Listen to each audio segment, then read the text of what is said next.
Hello friends, welcome back to Basha சமையல். இது வரைக்கும் நம்ம சேனலுக்கு யார் சப்ஸ்கிரைப் பண்ணலையோ மறக்காமல் நம்ம சேனலுக்கு சப்ஸ்கிரைப் பண்ணுங்கள். இன்றைக்கி நம்ம என்ன பார்க்க போகிறோன்னா, வறட்டு இருமல், நெஞ்சு சளி அப்படி இருக்கிறவங்க ட்ரை பண்ண வேண்டிய ஒரு ட்ரிங்க் தான் பார்க்க போகிறோம். இதை பார்த்துட்டு நீங்களும் மறக்காமல் ட்ரை பண்ணி பாருங்கள். உங்களுக்கு நெஞ்சு சளி அப்படிப்பட்ட பிரச்சனைக்கு இது ஒரு நல்ல க்யூராக இருக்கும். ஸோ வாங்க நம்ம வீடியோக்குள்ளே போய் இந்த ட்ரிங்க் எப்படி ரெடி பண்ணுறதுன்னு பார்த்து தெரிஞ்சுக்கலாம். அதுக்கு நமக்கு தேவையானது 4 பொருட்கள் தான். முதல்ல பார்த்திங்கன்னா நம்ம வெத்தலை எடுத்திருக்கோம். அப்புறமா மிளகு, சீரகம், 1 ஸ்பூன் மிளகு, 1 ஸ்பூன் சீரகம் எடுத்திருக்கோம். அப்புறமா இது பார்த்திங்கன்னா பழங்கல்கண்டு. இதுதான் நம்ம எடுத்திருக்க பொருட்கள். வாங்க இதை வச்சு எப்படி நம்மளோட சூப்பரான ஹெல்த்தி ட்ரிங்க் ரெடி பண்ணுறதுன்னு பார்க்கலாம். ஓகே, ஃபர்ஸ்ட் நம்ம எடுத்து வச்ச வெத்தலையோட காம்பை நீக்கிட்டு நம்ம வெத்தலையை கட் பண்ணிக்கலாம்.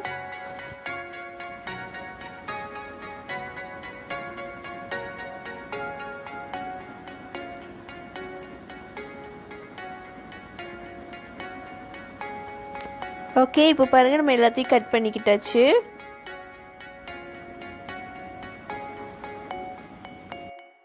ஓகே, இப்போ பாருங்கள் நம்ம அடுப்பில் 4 கப் தண்ணி வச்சு அதை ஃபர்ஸ்ட் நல்லா சூடாக விட்டுக்கலாம். தண்ணி நல்லா சூடானதுக்கப்புறம் அதில் நம்ம எடுத்து வச்சுருக்க சீரகத்தையும் மிளகையும் சேர்த்துக்க போகிறோம். சேர்த்து அது கூடவே நம்ம எடுத்து வச்சுருந்த வெத்தலையை நல்லா கழுவிட்டு வச்சுருக்கோம், அதையும் சேர்த்துக்கலாம்.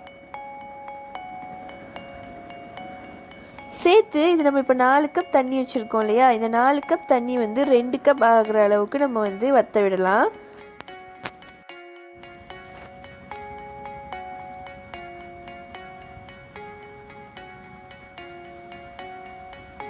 ஓகே, இப்போ பாருங்கள் நம்மளோட வெத்தலை நல்லா வெந்து வந்துக்கிட்டு இருக்கு. இந்த ஸ்டேஜில் நம்ம பனக்கல்கண்டை சேர்த்துக்க போகிறோம்.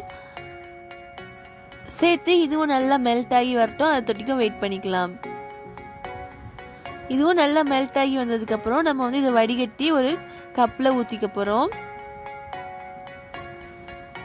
நீங்கள் கப்பில் ஊற்றினதோட இதை சுட சுடவும் குடிக்கலாம். இல்லாட்டா ஓவர் நைட் அந்த வெத்தலையோடையே நீங்கள் சோக் பண்ணி வச்சு அடுத்த நாள் காலையிலையும் குடிக்கலாம், நல்லாயிருக்கும். இது ரொம்பவே உங்களுக்கு நெஞ்சு சளி அப்படி ஏதாச்சும் இருந்துச்சுன்னா க்யூர் பண்ணுறதுக்கு ஹெல்ப் பண்ணும்.